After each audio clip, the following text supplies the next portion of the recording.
Ladies and gentlemen, thank you for your patience. We shall now begin on our next session, the panel discussion on conflict and peace in the 21st century.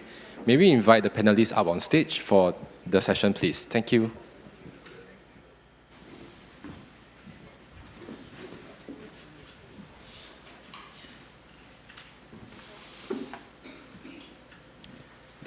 Ladies and gentlemen, good afternoon. My name is Francesco Mancini. I'm Vice Dean, Executive Education and Associate Professor in Practice here at the Kuan School. And I'm really excited about this panel on conflict and peace in the 21st century. It's a topic very close to my work when I was based in New York and my intellectual interest. I'm also very excited because I have a fantastic panel of experts who will share their extensive knowledge and experience. I will introduce them shortly to you. Now, before doing that, allow me to provide a bit of a background and framing of the conversation that we would like to have today. It is obviously with a very heavy heart that we open the news every day. War is back on the front pages, from Ukraine and Russia to Gaza, Israel, Lebanon, from Sudan to Myanmar. Wars are burning and peacemaking is in crisis. US Secretary of State Antony Blinken traveled 10 times to the Middle East since the Israel-Hamas war began almost a year ago to forge a ceasefire to no avail. Now, war has been on the rise since the beginning of our new century, after a decline in the 90s. We all, of course, remember Afghanistan and Iraq. Then came Libya, Syria, and Yemen. Libya, instability spill over to the south. Some of you might remember the protracted crisis in the Sahel region. Fresh wave of major combat followed, the 2020 Azerbaijan-Armenian war in Nagorno-Karabakh enclaves. Terrible violence in Ethiopia's region, the Tigray region. And obviously, the Russians' invasion of Ukraine. Let me add to those the 2023 devastation in Sudan and, of course, in Gaza, as well as the attack of Hamas on Israel. Bottom line, around the world, more people are dying in fighting, being forced from their homes, or in need of life-saving humanitarian assistance more than in decades. To this picture, we need also to add one layer of complexity, which is the rather sober state of global politics. And I think that the collapse of the West relations with Russia and the China-US competition shoulder much of the blame. In this context, peacemaking is either non-existent or going nowhere. In the past, a flurry of agreement ended conflict in places like Cambodia, Bosnia, Mozambique, Liberia. The deals were imperfect and carried sometimes unfair compromises.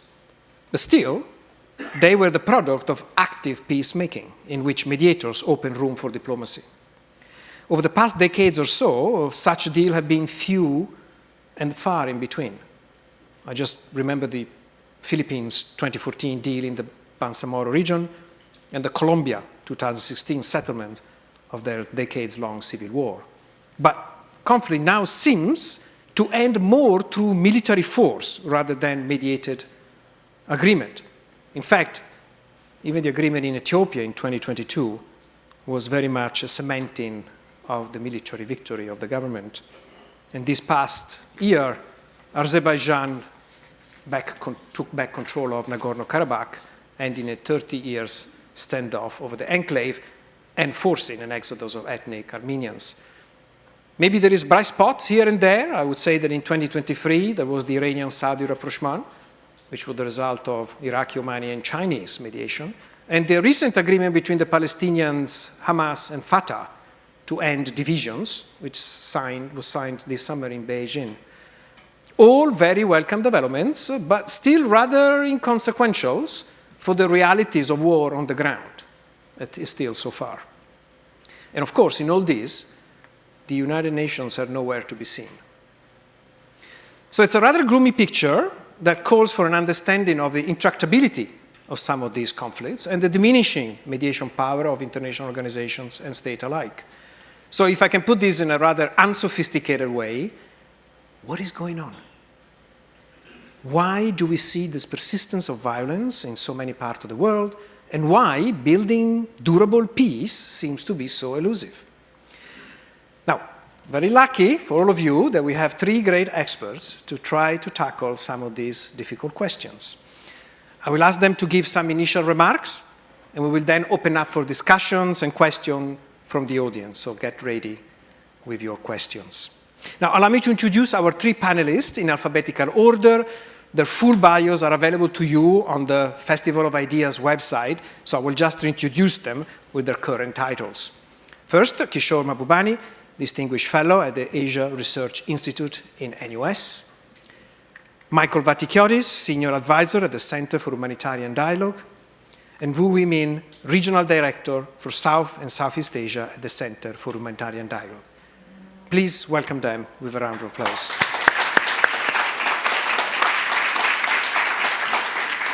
Now, I would like to start with Kishore. You've obviously been involved diplomatically both in the region and globally.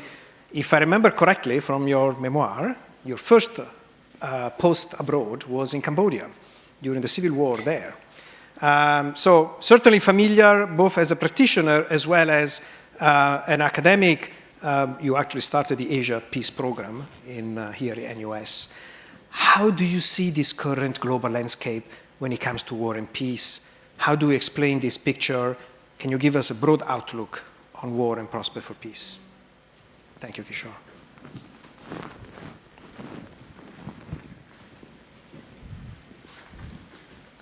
Thank you. Is this working? Yeah. Thank you, Francesco. By the way, congratulations first to the Lee Kuan Yew School for organizing this wonderful Festival of Ideas. I'm happy to come here to support the event and to stand on this stage. I don't know how many times I've stood on this stage, but I'm very happy to come home again to the Lee Kuan Yew School. And when I come back to the Lee Kuan Yew School, I go back to my old bad habit of making 3 points, as usual. So the first point I'm going to make is, why is it that there was such a great promise of peace after the end of the Cold War? And why did it end? And then the second point I'm going to make is to talk about, as Francesco mentioned, some of the ongoing conflicts today, and ask a very simple question: could they have been avoided? And the third point I'm going to make, since the subject is also peace, is why is it that we've had, in some ways, a kind of a long peace in East Asia, no major wars for 45 years. That's abnormal, by the way. So why? And curiously, we spend so little time studying peace, even though we spend a lot of time studying wars. That's a kind of paradox here. So I hope to cover these 3 points, and I'm looking at my watch. I'll stick to my 10 minutes. Now, firstly, I want to begin with the end of the Cold War, because that was the moment, in some ways, of greatest hope for humanity. Everyone thought, now that the Cold War was over, that you could resolve a lot of conflicts. And the reason for that is actually quite simple. In case you don't know this, many of the wars that are fought, even though they don't directly involve the great powers, they're essentially proxy wars among the great powers, in one way or another. I mean, if you look, for example, at how often Afghanistan has been at war, it's mostly proxy wars, right, that were being fought in Afghanistan. So one of the good things that happened at the end of the Cold War, when the Soviet Union collapsed and could no longer support its allies, its friends, and so on and so forth. And the United States had no reason to embarrass or humiliate the Soviet Union. Lots of wars began to be switched off. And we saw this, by the way, quite directly in Southeast Asia, because we had a very long-standing, ongoing contest in Cambodia. And Francesco, you mentioned that I have a special connection with Cambodia because I spent a year there in 73, 74. And in the 1 year that I spent in Phnom Penh, the city was shelled every day when I was there. I mentioned that because if you have experienced the horrors of war, you actually understand how stupid it is. And indeed, one of the stupidest things that humanity can do is to continue to kill each other for various, whatever, tribal, ideological, whatever reasons. Is stupid. We don't have to do it anymore. But humanity continues to be stupid, and as Francesco mentioned, once again, the numbers of people dying in wars is increasing and not decreasing. But fortunately, we had a moment of peace after the end of the Cold War. Suddenly in Central America, to some extent the Middle East, certainly in Southeast Asia, wars ended. And that's how we were able, by the way, is because of that moment we were able to end the war in Cambodia. And more importantly, after that, since there had been a long contest between ASEAN and Vietnam in Cambodia, we managed to bring Vietnam into ASEAN in the 1990s. And by the way, I want to mention that people in Southeast Asia are not aware how special that was. To take a long-standing adversary with whom, when I was ambassador to the UN in 1984 to 89, my number one activity was fighting with the ambassador of Vietnam over the Vietnamese invasion of Cambodia. We fought each other fiercely in debates in the UN. But when the Cold War ended, bitterness gone, we went back to normalization, we brought Vietnam into ASEAN. And just imagine how different Europe would look today if Europe could have, in one way or another, integrated Russia into the European fabric. It would have been much easier. Russia has been dreaming for centuries of joining Europe. But instead of integrating Russia into Europe, Europe alienated Russia. An act of magnificent stupidity, which actually one of America's most famous strategic thinkers, George Kennan, said, "You are just going to make Russia mad as hell. They're going to react, and guess what? You'll blame them." You can find this in an article by Tom Friedman where he talks about his conversation with George Kennan. Again, I want to emphasize this to indicate how sensible Southeast Asia was in taking advantage of the post-Cold War moment, and how unwise Europe was, by contrast. But in any case, we did have promises of peace, but then it broke. And unfortunately, the first major war that happened after the end of the Cold War, frankly, was the Iraq War. By the way, there was also a war in Afghanistan that was understandable, that was endorsed by the UN Security Council because Osama bin Laden carried out an evil attack on the United States. There had to be retaliation. The world supported the United States, and the Taliban was removed for supporting Osama bin Laden. So that war was understandable. But the Iraq war was completely unnecessary. Not just unnecessary, it was unwise, right? And I can tell you that in the build-up to the war, Singapore was a member of the UN Security Council. I sat there in the closed-door discussions where friends of the United States, like France, were advising the United States, don't go into Iraq. It'd be a disaster. And what was the reaction of the United States? to condemn the French. I can tell you, I was at a lunch in New York, and when the waiter was pouring wine, an American next to me asked the waiter, "What wine is that?" And the waiter said, "French." He said, "Throw that away. I will not drink French wine since the French are not supporting our war in Iraq." I mentioned that because it's insanity, right? Despite the fact that the United States got so many warnings, and the ambassador of Egypt told me that a very senior Egyptian official went to see the Vice President Dick Cheney and told him, "Mr. Vice President, if you invade Iraq, you'll walk over Iraq, you'll conquer Iraq in a few days. 6 months later, there'll be roadside bombs and your soldiers will start dying. So what will you do?" And Dick Cheney replied, "We'll kill them all." Very unwise. So the warnings were given and the war continued. So therefore, my first point here is that if we made such bad mistakes like that, we need to reflect why we made that bad mistake like Iraq and what lessons can we learn from that, right?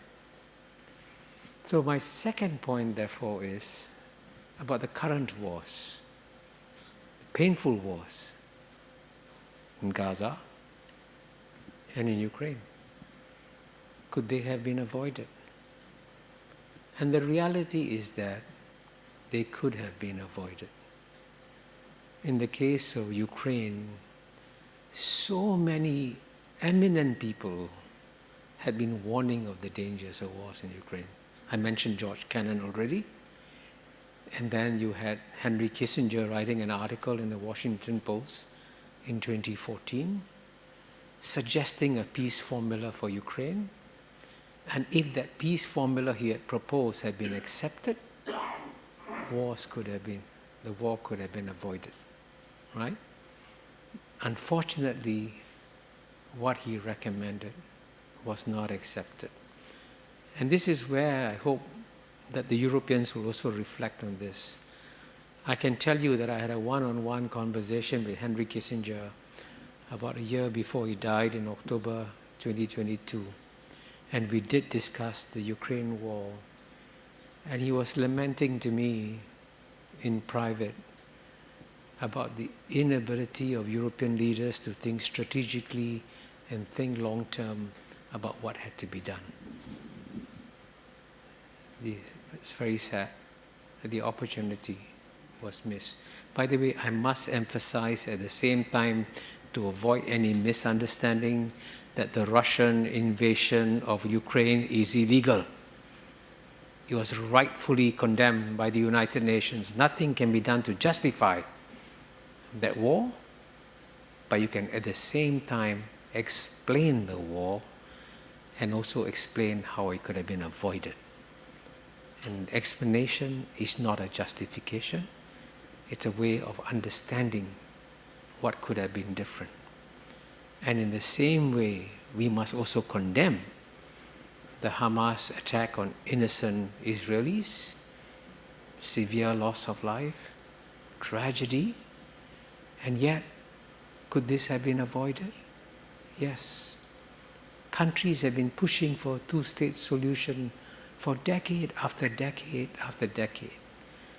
And the powers that be that could have actually achieved the two-state solution didn't make the effort. And that's why you have this festering problem now. So whatever wars you see, if you ask a simple question, could they have been avoided? The answer is yes. So finally, very quickly, on my third point, here, one of my key missions in life today is to persuade my fellow Asians that what we have in East Asia today, the long peace we've had, now we have skirmishes, we have problems, we have intrastate conflicts, but we've had no major interstate wars in East Asia, even though 3 of the largest interstate wars after World War II were fought in East Asia. the Korean War, the Vietnam War, the Sino-Vietnamese War. 3 of the biggest wars, all fought in East Asia.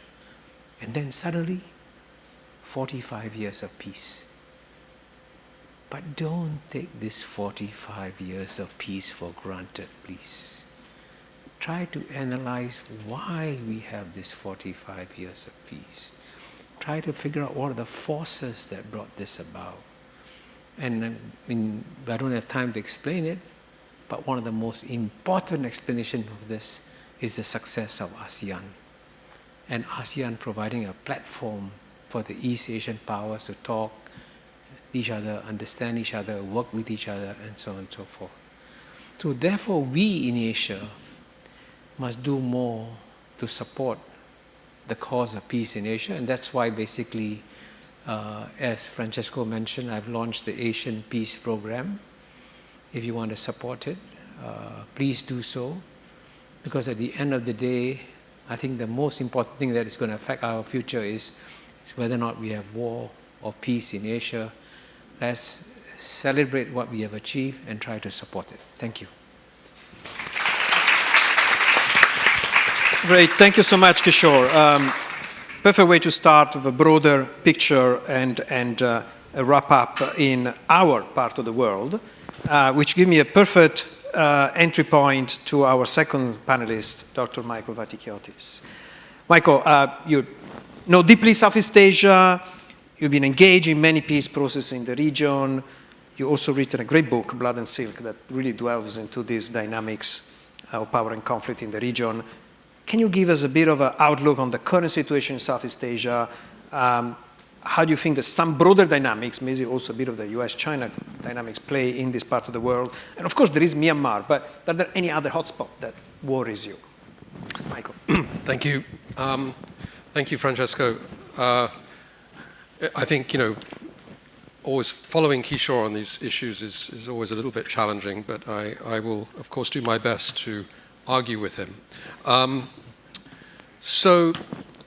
Kishore, Francesco, you asked me three very sort of important questions about the region. How do I see the current situation in Southeast Asia, about US-China dynamics and how they will influence the region, the role of ASEAN and Myanmar, actually the 4 questions, and then which countries in Southeast Asia are playing a more global role in peacemaking. So let me start by very much agreeing with Kishore, actually, on the state of our region, which is comparatively peaceful when you look at the rest of the world. In fact, the investment flows suggest that Southeast Asia is benefiting from its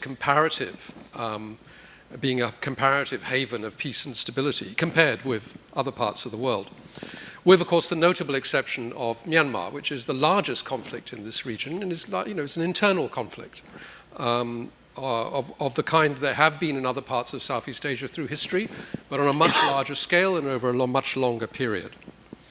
However, there are flashpoints in this region that could lead to broader conflict, and these mostly stem from the US-China dynamics. China and the United States have spent the past few years shoring up their strategic positions in our region. On the face of it, the US has done a better job.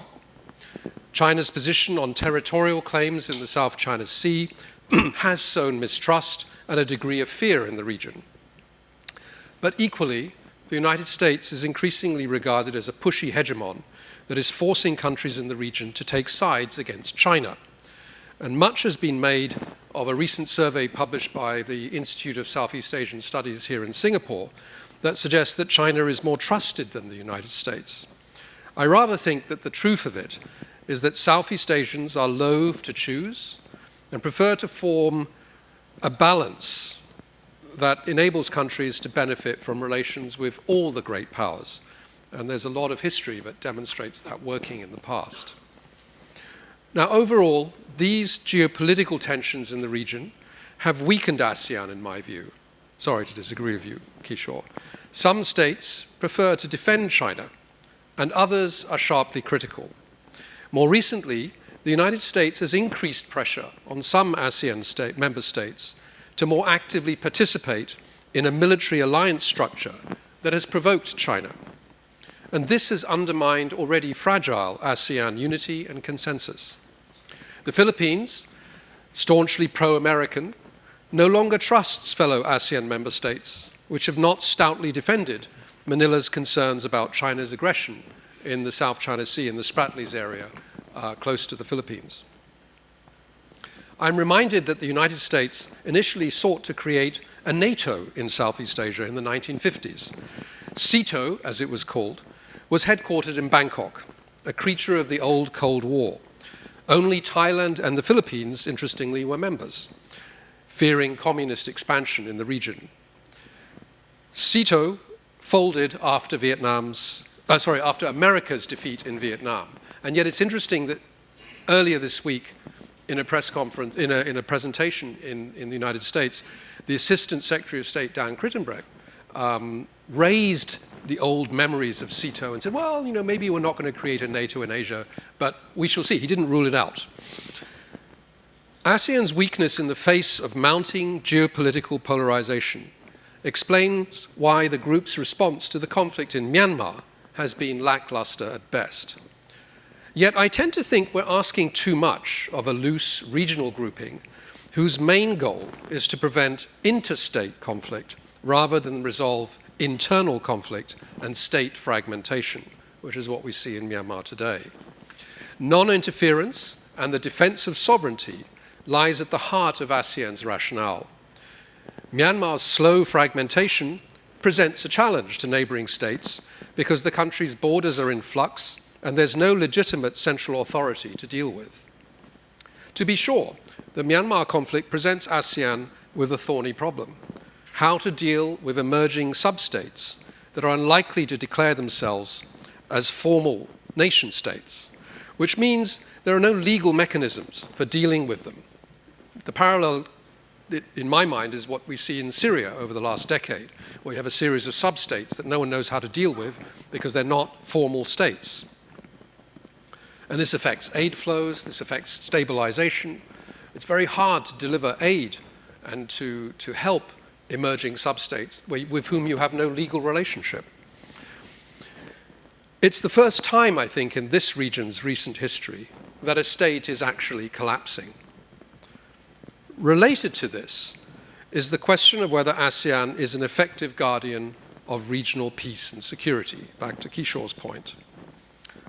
For some years now, the habit of multilateral diplomacy and informal interaction has, I believe, in my experience, withered. Southeast Asian leaders have been forced to devote more time to domestic concerns. They more frequently come and go. They're elected in and out of office. That used not to be the case. But now leaders come and go, and they have to look after their constituencies. A generation of regional thinkers has passed, and the younger generation feels less bound to old patterns and habits of interaction. Everyone has become a little bit more inward-looking, ironically, given the great connections through social media and communication. To expect ASEAN in this more fragmented, disjointed context to be able to secure peace is perhaps unrealistic. Efforts to empower the ASEAN Secretariat and boost the good offices function of the Secretary General were quashed by smaller states that feared being interfered with. Some years ago, my organization, the Center for Humanitarian Dialogue, was asked by the late Secretary General of ASEAN, Surin Pitsuwan, to help establish the ASEAN Institute of Peace and Reconciliation, which was duly established, but immediately found that its mandate to actually do peacemaking and peace building was severely limited by smaller states that didn't want ASEAN Secretariat interfering in the internal affairs of other countries. So where in this region, therefore, is there an appetite for peacemaking? The answer is Indonesia, which is the one ASEAN state that regards its own divisive, polarized history as a compulsion to go out in the world and make peace. For those less familiar with the history of the Indonesian Republic, the struggle for independence planted in the minds of Indonesia's founding fathers a sense of obligation to the rest of the world that was given effective voice with the convening of the 1955 Asia-Africa Conference in Bandung. As we approach the 70th anniversary of Bandung next year, we should recall that the conference helped shape the post-colonial order and laid down the tracks for self-determination across Asia and Africa. There's a wonderful new book, if you haven't already read it, by a Belgian historian called the Indonesian Revolutie, it's called, the Indonesian Revolution, and The Revolution That Changed the World is the subtitle. Indonesia is, I should say that smaller states like Singapore tend to regard its larger neighbor, Indonesia, with suspicion. Malaysia, Singapore, Brunei. There's the memory of Konfrontasi that saw Indonesian Marines invade Johor in the 1960s. And I would argue that all larger and mid-sized countries are subject to contradictory impulses, and we should expect that, even in the future. Indonesia embraced third-party peacemaking efforts to address its own internal conflicts, notably in Aceh. Indonesia has also helped bring peace to Cambodia in the 1980s, Mindanao in the Philippines in the 1990s with the first ceasefire in Muslim Mindanao, and diffused a border dispute between Thailand and Cambodia in the past decade. These are active peacemaking efforts. Today, Indonesia is playing a role trying to mediate between warring stakeholders in Myanmar, contribute to the design of a new Middle East peace process, because Indonesia is a member of the Arab League OIC construct that is working on a peace process design, and address residual inequalities and conflict in Afghanistan. Together with South Africa, Indonesia's activist foreign policy has signaled a genuine interest in upholding international law, particularly regarding the Middle East. As you know, South Africa took the case of genocide to the ICJ. Less well known is that Indonesia, together with, I think, with Slovenia, took a case to the ICJ for arguing the illegal occupation of the occupied territories on the West Bank and in Gaza, and succeeded in getting a judgment on that. Finally, could more be done by the region as a whole? Of course. But this means that more regional states in ASEAN need to set aside their immediate interests and concerns about sovereignty, about commercial links with countries involved in conflict, and provide the space and security for effective, inclusive dialogue.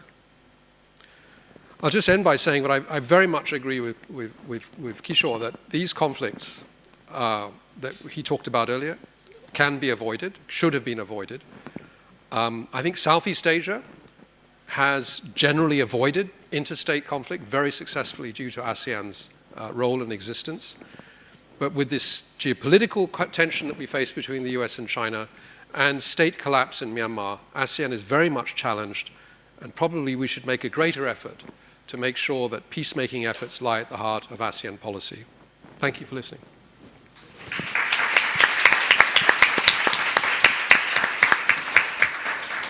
Thank you, Michael. Thank you very much for giving us a good outlook of ASEAN, both the opportunities and obvious limitations, and also remind us of the role of Indonesia in peacemaking.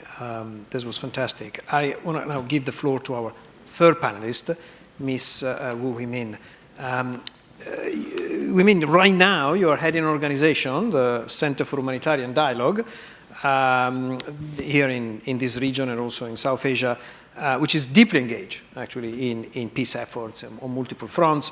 You've also been a diplomat engaged in both New York and Geneva with MFA, Singapore MFA. So I was wondering if you can give us a broad lesson that you share with us about how conflict is evolving, why we're fighting, right? And then also, on the other side of the coin, any thoughts on how to build sort of effective engagement toward more durable peace? We've seen the challenge that Michael and Kishore has described in actually building that. Women.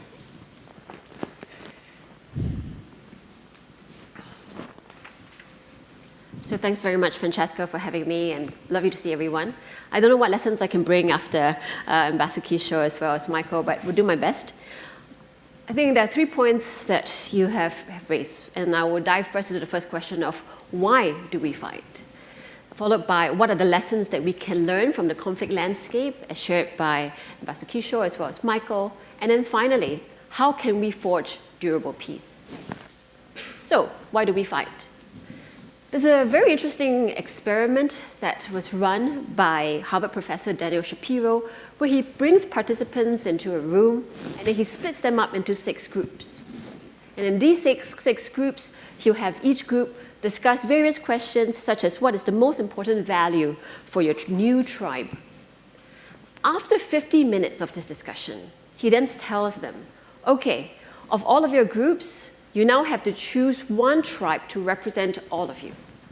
And if you don't do that, then the world will implode because aliens will come. Now, of all of you sitting here, how many of you, please raise your hand, do you think that the participants are able to actually find agreement so that the world doesn't implode? Just put up your hand. Wow, everyone's not very optimistic about our ability to come to consensus. And you're right. When he ran this experiment multiple times over 2 decades with many different people in different parts of the world, most of the time the world implodes. Now, why is that? Participants become so connected to their new group identity that they're not willing to take on a new one to save the world. A threat to the single person in a tribe is now seen as a threat to the entire group. Also worth noting is how quickly we move into adversarial mindsets, and we're no longer willing to listen to the other side. We're so convicted by our own rightness. And we're seeing this challenge of identity as well as the lack of empathy as people move and retreat into their digital communities. It's safe because there they don't feel the need to be able to listen to someone else, and they don't really want to understand why somebody else might have a different point of view. For them, if you are not with them, then you're seen to be against them. War, as you know, has got more than one cause, so we discussed a little bit about issues of identity and empathy. Another one is fear and uncertainty. Historian Geoffrey Blainley looked across the wars that we have fought since 1700, and he concluded, wars usually begin when fighting nations disagree on their relative strength. And we see this in some of the work that we do among armed groups, where they will utilize the uncertainty to maximize the opportunity for gain. We also see this among conflict parties who choose to use the fear and uncertainty to deliver the first strike as a way to deter the others. Conversely, in the 2007 Kenyan crisis, Kofi Annan did the opposite. He understood that disputants will maximize the use of uncertainty if given the opportunity. He had seen how in regional crisis, several actors would attempt to use the various mediators so that they could forum shop. And as a result, it made the situation worse. And so when Annan came in, he chose for his mediation to be the only game in town. And as a result, this increased the muscle of his mediation team. Now moving to lessons from what we are seeing. Ambassador Kishore and Michael has shared extensively on the conflict landscape, and the data is clear. Violence is at an all-time high since the end of the Cold War. 110 million people were displaced last year due to conflict. Military expenditure worldwide has increased, and last year we saw it surpass $2 trillion. What does this tell us? Charlotte, the ambassador from South Africa here, wisely puts it. If you want peace, you need to prepare for peace. So if we want peace, we need to put our money down for peace. If we want peace, we need to invest putting peacemakers and impartial mediators out in the field. And if we want peace, we need to act more urgently to counter the increasing violence that we are seeing. Now, if that is not incentive enough, remember that fighting and conflict makes us poor. Economist Christopher Plattman puts it, nothing destroys progress more than conflict. It tears down infrastructure. It devalues currency. Men and women cannot go out to work. Children cannot go to school. Essentially, it sets back an entire generation. Even here in Singapore, as much as we try to bubble wrap ourselves, we are also not immune to conflict. We see this in the increase in fuel prices and in food prices due to disruptions in the global supply chain. This being the Festival of Ideas, may I suggest 3 ideas for how we can now forge durable peace. The first is by putting impartial mediators and peacemakers out in the field. Conflict is somewhat inevitable, but violence is not. If you and I cannot resolve an issue, we can bring in a trained third party to come in to help us de-escalate tensions and to find a solution. If a peacemaker was available in every neighborhood, maybe we will see less fighting. And we know this works because in southern Philippines, HD has been investing in local mediators. And as a result, one of the things that we are seeing is the dividends and the fruits of peace. In Sulu, for example, violence has come down and local tourism is now thriving. In areas before there was no go due to the violence, we are now seeing beach resorts being opened. Some of the local mediators that we trained are now training new mediators in their districts beyond theirs and going out further to support others. A second idea. What if peacemaking was brought into our everyday vocabulary? In 2021, when I moved back to Singapore, I participated in a wonderful peacemakers conference that was actually organized by the NUS's Faculty of Law. Over 3 days, they brought youth together and they taught them peacemaking tools, how to de-escalate tensions among themselves. Also, the law community here in Singapore provided support by providing feedback and during the conference itself and turning up to show support for the students. Why is this conference so important? Because beyond just teaching the next generation skills of how to de-escalate conflict, it brought the discussion of conflict resolution into our schools, into our workplaces, and into our homes. Now imagine if this conference was expanded and we had youth from all over Asia and beyond participating in it. Perhaps by the next generation, we would see less conflict and hopefully less violence. Third idea. Priorities are not real until budgets actually reflect them. If we want peace, we ultimately need to invest in peace. We talked about the 2 trillion being spent in military expenditure. How much of that is being spent on peace today? All that said, I have seen some Singaporeans championing the way. Ambassador Kishore started the Asia Peace Program to promote peace in Asia. You have Mr. Tang and Matthew Tang of the Silent Foundation supporting the work of Peace Generation, which brings together youth from various parts of Southeast Asia. You also have John and Dorothy Nagalandran, who has started a scholarship for ASEAN people to learn and get their masters in peace mediation. He also helped to establish the HD Asia Peace Fund, for which Ambassador Tommy Koh is the honorary patron. In short, the world needs investments in peace, no matter the size.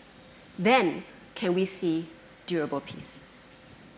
I'm going to conclude by sharing that I met a really inspiring Singaporean this year, and he talked about how he's gone out to the Congo to help with peace building.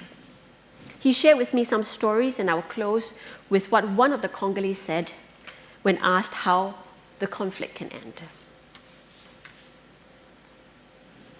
He said, "When we orientate the plan towards dialogue, there is also hope. There are many paths to having peace. We can use other means rather than weapons. The Church advocates that to have peace, we must accept each other first.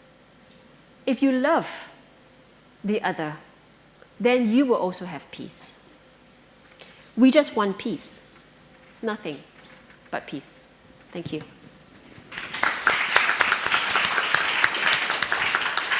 Emin, thank you very much. Fantastic, and also thank you for reminding us that, this also based on my experience, sometimes peace is very local.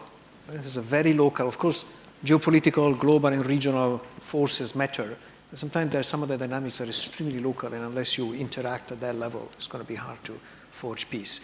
I'm going to open up in 5 minutes, so please prepare your questions. There are microphones in the corridors here. Just introduce yourself and ask the questions. Before doing that, I want to abuse my position as a chairperson and just ask a super quick follow-up question. And if you don't mind, Kishore, I can start with a super quick question to you.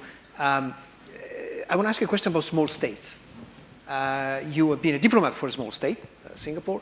There are examples of small countries playing roles in peace. I think Oman is an example. Well, we might have others.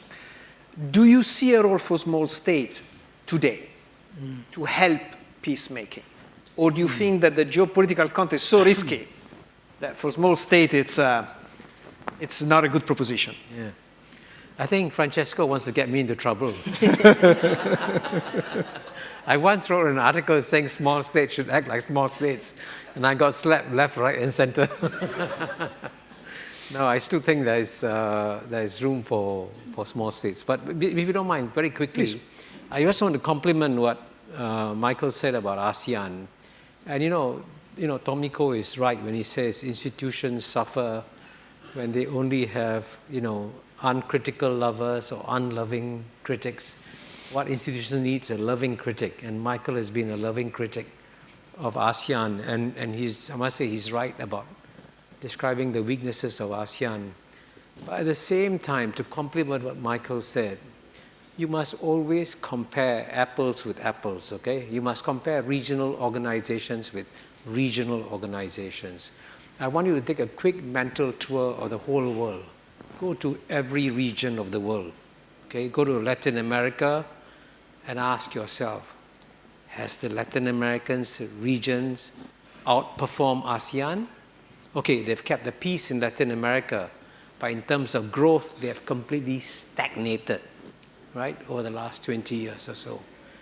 By contrast, ASEAN, in the year 2000, Japan was 8 times bigger than ASEAN. Now Japan is 1.3 times bigger than ASEAN. By 2030, ASEAN is bigger than Japan.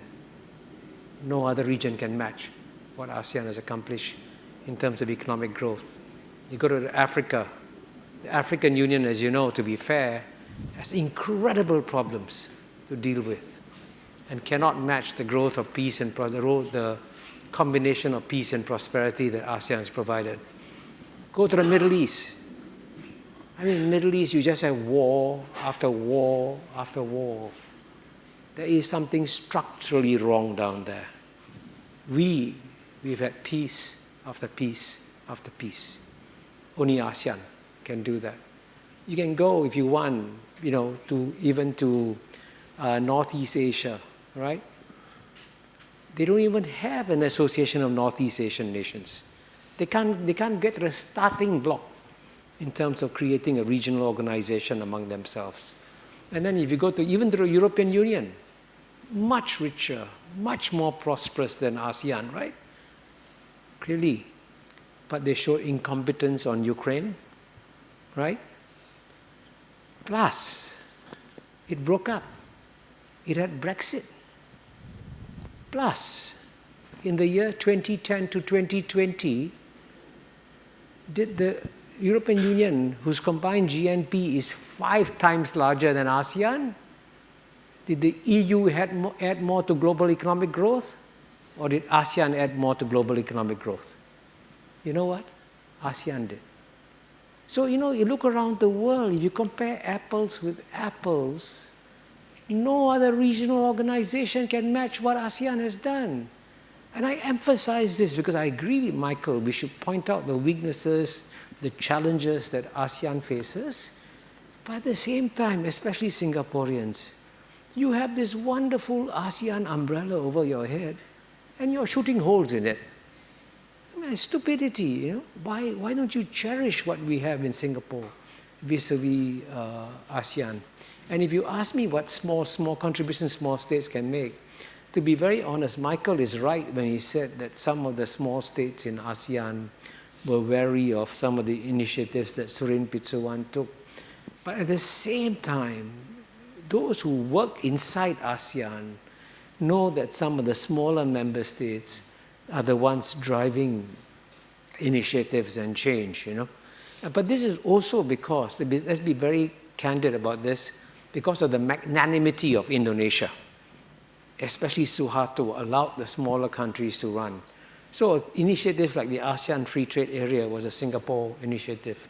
Initiatives like the Asia-Europe meeting was a Singapore initiative. But of course, as the Thais will tell you, I think, you know, our mutual friend Kavi will say that, you know, when Singapore has a good idea, Thailand gets pregnant.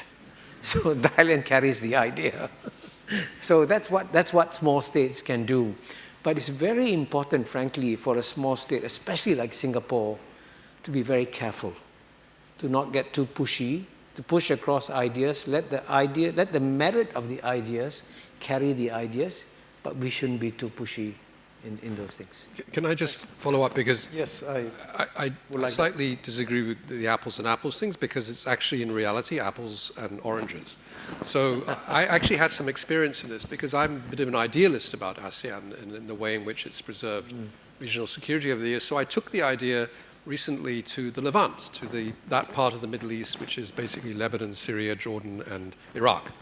And actually, at the invitation of the Jordanians, they said, look, you know, can you bring the ASEAN experience to our, what was actually before October 7th, seen as a period of de-escalation in the Middle East. And so there was an opportunity for closer regional cooperation to help protect security. So on the one hand, there was a lot of interest and a lot of demand for a sort of binding element, perhaps even more so than in Southeast Asia, because let's face it, Southeast Asia, there's no common language. The countries have had divergent histories down, you know, over many hundreds of years, and actually, to some extent, been at loggerheads with one another, you know, culturally, historically. Kingdoms came and went, et cetera, et cetera. In the Levant, by contrast, you know, we have this rich fabric of communities that are all connected through history. The Syrians, the Iraqis, the Lebanese, the confessional communities, because of the Ottoman Empire, had brought everyone together in a sort of rather tolerant, you know, framework of pluralism. Yep. And the idea was that we should try to recover this. Right. You know, why isn't it possible for someone in Amman to go and have lunch in Damascus, which is what they used to do, enjoy the same music, enjoy the same food? Then, of course, October 7th happened. But even before October 7th, the difficulties, the political challenges of trying to weave together a community to protect security were immense. I would agree. Huge levels of mistrust, broken states, and essentially people who didn't trust their governments at all. And so it really it's proven to be a very difficult thing to try and do. Second mistake I made was to assume, in the ASEAN sort of framework, one of the things that ASEAN has stood for, cleverly, carefully over the last half century, is the ability to manage their own security so that other people don't come in and manage it for you. Right? So I took the Malacca Strait Patrol concept, which is the three countries, Singapore, Malaysia, and Indonesia, patrolling the Malacca Straits, because there was a demand in the 1990s to address piracy. And the Chinese and the Americans said, if you don't do it, we'll come in and do it for you. So they set up this nice framework. So we went to the Gulf, where, of course, there is a tremendous problem of maritime security, piracy, the Houthis, and so on. And we said, okay, well, look at this model. In the Gulf states, it's, you know, the Gulf states are UAE, Doha, Qatar, Bahrain, Kuwait, Saudi Arabia, Iran. So we had them all in the room. And the model was placed before them. And they understood the logic. They said, yeah, absolutely, this is completely logical, that we will look after our own security to prevent the big powers coming in. The problem is they're already here. Fifth Fleet is in Bahrain. Doha has a very close relationship with the US military. CENTCOM essentially controls all, the US CENTCOM controls all sort of data sharing on, you know, security in the region. And then you have Iran. Now, Iran loved the idea because it would mean kicking out the Americans. And the Gulfies came to us and they said, you know, we can't do this. Because our relationship with the Americans is, we can't dispense with it. We have to have our external security partners in the room. So therefore, these two central building blocks of ASEAN are simply not transferable. So to your point, yes, it's not working elsewhere in the world, and there are very good reasons for that. And we should, as you say, cherish the fact that in this region, we have that ability to do things in the way that we do, in a very loose arrangement, by the way. I mean, there's no ASEAN army. There's no, collective force. And sovereignty, as I said earlier, remains king. But it does work. Yeah. Thank you. Yeah, in fact, I remember the former foreign minister of Indonesia, Martin Natalegawa, at some point floating the idea of ASEAN peacekeepers. And I think the idea floated for like 5 minutes and then, and then died there. Can I ask you a question? Nobody on this stage so far has mentioned the United Nations. Good reason. As a force of peace. And I might maybe remind that the goal number 1 of the United Nations is, in theory, the maintenance of international peace and security. You've been working quite a lot in New York and Geneva. What is your assessment? Do you feel that going forward, maybe peacemaking doesn't go through the UN, maybe goes somewhere else? That's a good question. Before I touch on that question, since Ambassador Kisha talked about small states, so I wanted to share a little story where there was a Singaporean expatriate who has been living here for several years, and he said, this really reminds me of how when I was in college and I was young, and there was a senior who would come in and they would take us out for a ride in his car because the rest of us didn't have cars. And he said, but then the senior graduated, and so one year when he came back, we all said, hey, can you take us out again? And he was like, well, not really, because I now have a fancy job and I've got a new car and I don't really want you guys to dirty my car, right?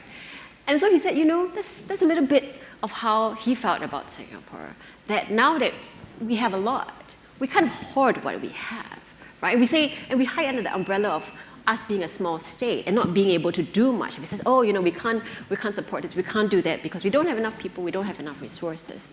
But actually, it all goes down to if we can do something, maybe we should. And to your question about the UN, is the problem really the UN, or is it the problem of the decision makers? Is it a problem of the member states behind it? I think having spent many years in the UN, and Ambassador Kisha has spent more, and as well as yourself, Francesco, at the end of the day, it's about the willpower of the people that sit behind these desks. And I've seen it. One time when we were putting out a resolution, one of the countries actually came out and said, you know what, I don't yet have my country's approval for co-sponsorship, but I believe that what you are doing is right, and I am going to sign on, and then I'm going to go back to persuade my state. And that was, to me, really heartening, but also showing that at the end of the day, it's about the decisions that you and I make.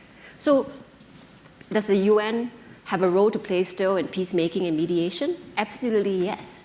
But it's difficult for them to do so when they are hampered by governments that don't want to exert political will, by decision makers that believe that their own little interest is worth more than some of the greater things that we might need to do for public and global good.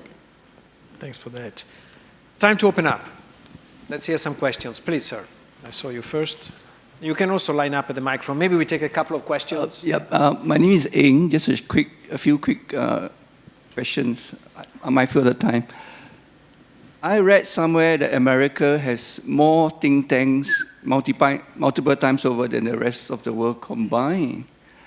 But if you look at the recent history of America, say going back to maybe after their post-independence, they appear to keep making the same mistakes again and again, especially when it comes to war. Second question is, are the days of America as the world's policeman well and truly over? I suppose the last question is a bit bleak, but do you think World War III is inevitable? Thank you. I'm taking a couple of questions, if you don't mind. I think I saw, please.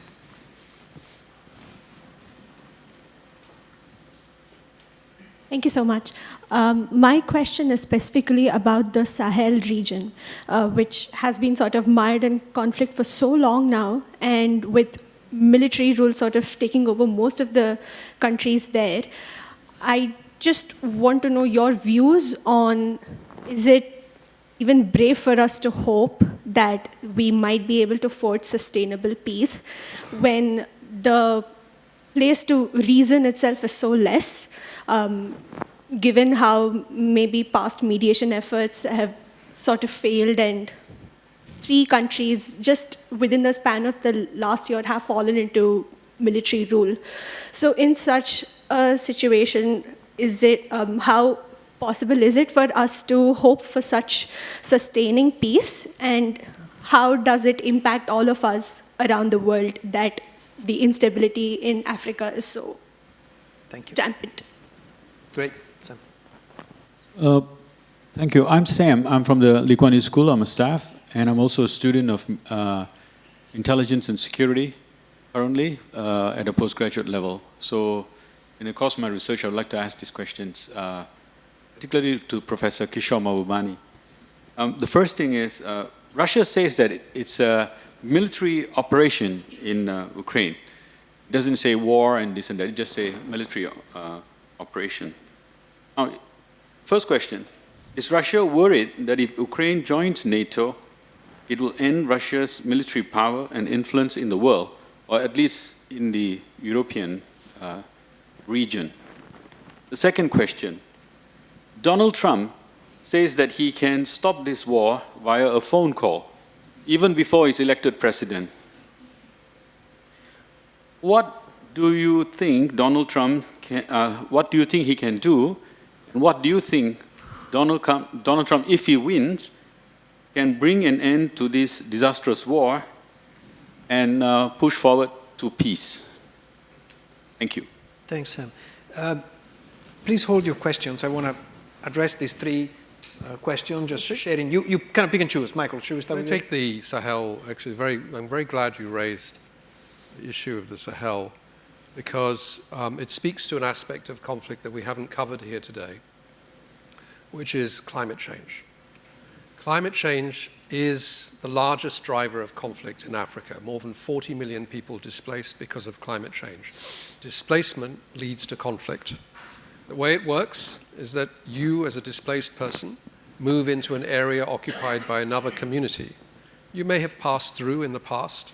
You may be, for instance, a transient herder or pastoralist who used to pass through a region, and you had relations with the people settled in that region, but now you have to settle there because you can no longer raise some cattle in the area that you came from.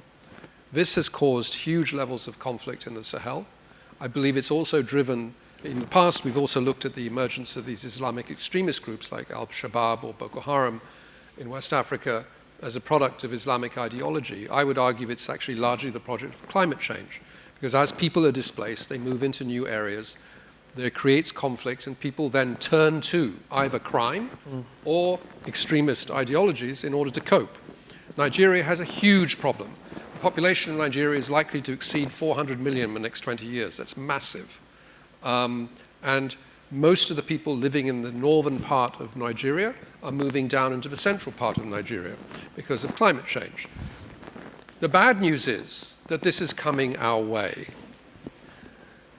Global temperature rises are threatening areas that are actually some of the most important areas for agriculture. And in Southeast Asia, this means the rice-growing areas of the Irrawaddy Delta, the Chao Phraya Basin, the Mekong.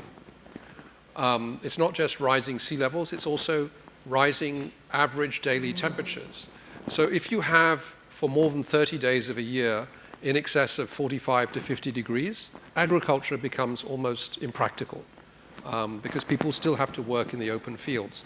You can no longer do that, and your impulse is to move. Where are people going to move to? They're unlikely to come down to the islands. Singapore probably not going to benefit from this. They'll likely go north, because that's where the cooler temperatures are. The aptly named Shangri-La in Yunnan is likely to become a haven for displaced people because it's got more rainfall, it's got more temperate temperatures, and so a lot of these people are going to head towards China. There's evidence in central Myanmar where people are already moving because of climate change. Where are they going? they're crossing the border into China. Now, that's not to say that this displacement necessarily in the Southeast Asian context will lead to conflict, but it does need managing. And there will be cross-border movements, and we've already seen in the past, because of conflict, that cross-border movements can lead to people being exploited, people being treated badly, put into camps. And so we have to address this issue in the future. Africa is the lesson for the future in Southeast Asia. Thanks, Michael. Kishore, would you like to take the more kind of US and Sure. Ukraine questions? Yeah, I also have to answer Sam on Yes. Ukraine. Let me quickly take care of Ukraine because, on the question of the impact of NATO, there's a very famous professor from Chicago, John Mearsheimer, who gave a lecture that has been viewed, I think, 40 million times. When I hit 1 million, I'm very happy. This is 40 million, So I think you should watch his video because he explains the historical concerns of Russia over the expansion of NATO, and we should understand that. And also, frankly, lots of, there was an article written by an Australian guy called Tom Schweitzer, Schwitzer. It's an amazing article because he lists about at least 40 or 50 famous American strategic thinkers who warned about the wars that would be caused by the expansion of NATO, including his mentor, Owen Harris, the former editor of National Interest. And your second question about Donald Trump, I mean, the crazy thing about Donald Trump is that he can be either completely crazy or there may be a method in his madness. So it is conceivable that if Donald Trump wins, that he could stop the war. Because in Ukraine, I mean, for a start, if he were to announce that the United States is going to stop sending weapons and supplies to Ukraine, then Ukraine will have to reconsider the whole situation. So I would say don't rule out the possibility that he may be able to do something. Now on the U.S. question, it's true. I mean, the tragedy about the United States is, and I say this as a friend of the United States, that they have spent more money on strategic think tanks than any other country. I think they spend more on strategic think tanks than the rest of the world combined. These think tanks have millions and millions and millions and millions of dollars. But as Henry Kissinger told me in our private conversation, they have lots of strategic think tanks, but very little strategic thinking, long-term strategic thinking, which is a paradox. And we sort of explain some of the problems that the US has had in recent years. But on the question on World War III, I can answer it quite categorically. I don't see World War III as imminent in any way. There are dangerous points like Taiwan, which we haven't discussed. And if Taiwan declares independence, China will declare war, then US and China may get to war. But it's unlikely. I think everyone understands the cost of that war.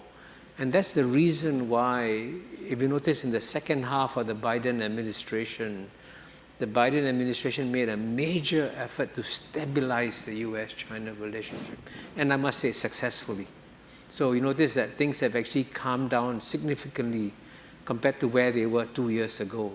Again, it's partly because of the calculation showed that if things get to really rough, if something goes wrong in Taiwan, then you've got to avoid a direct clash, which is why after William Lai was elected president of Taiwan, and the US administration knows that he's pro-independence, they sent an unofficial delegation to talk to him. I don't know what they said to him, but what I heard when I was in Taiwan last week was that they made it very clear to him, don't push for independence. Thank you, Kishore. I mean, you want to add something to these questions? We can take another round of questions. Should we take another round? So let's take the last round of questions, please. Thank you for your sharing. My name is Kuan. I'm a year one student from NUS Law. My question is this: do you agree that Taiwan is the most probable and most dangerous potential conflict flashpoint? And if so, what can ASEAN do to maintain the peace in this area? Thank you.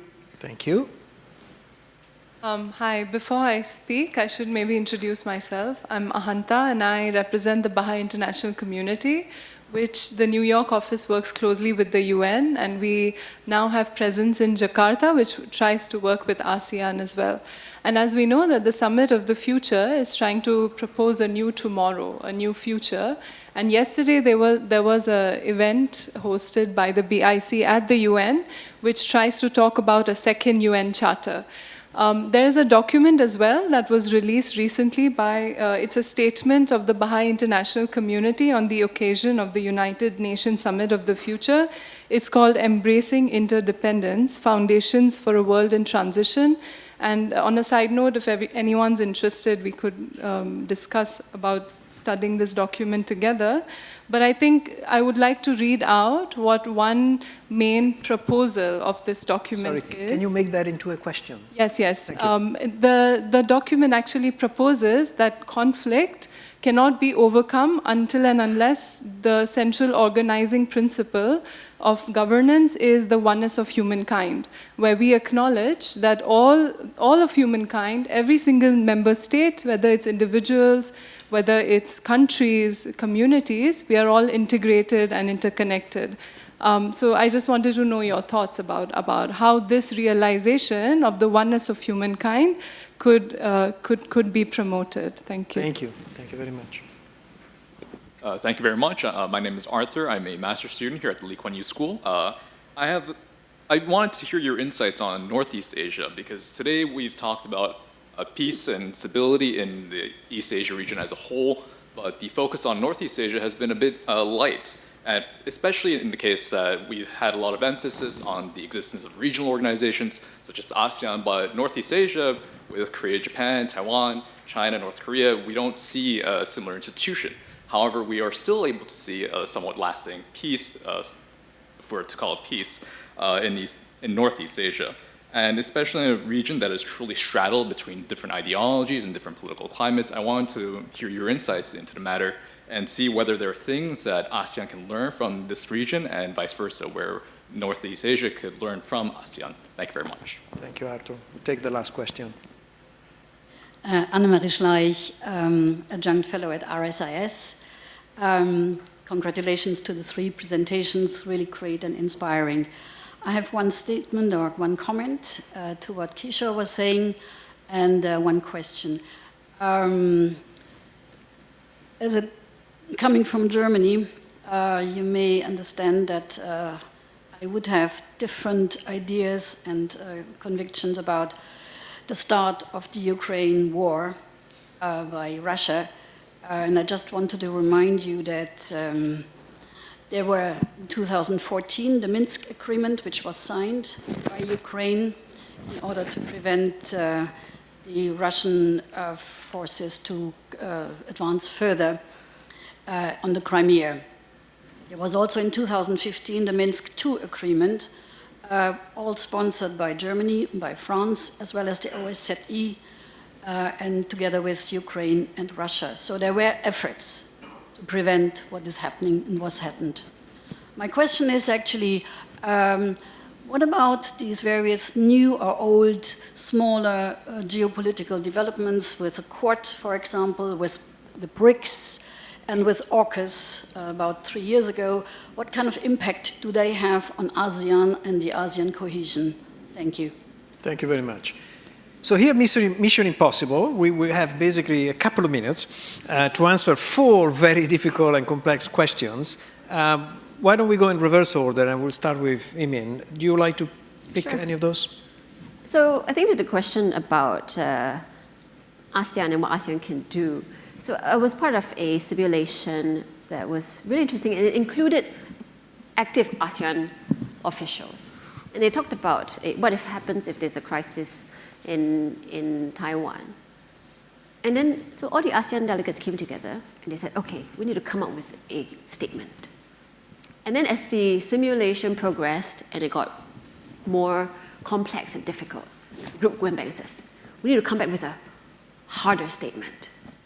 And that was basically the trap for which ASEAN delegates were in. It was like, well, what else was there in our toolbox to be able to manage it beyond just coming up with a statement, right? And I think, hence, there needs to be more investments in confidence-building measures, in discrete diplomacy, in AIPR, for example, as Michael shared, because that, I think, will help some of the de-escalation that we would like to see. On the question about humankind, same thing.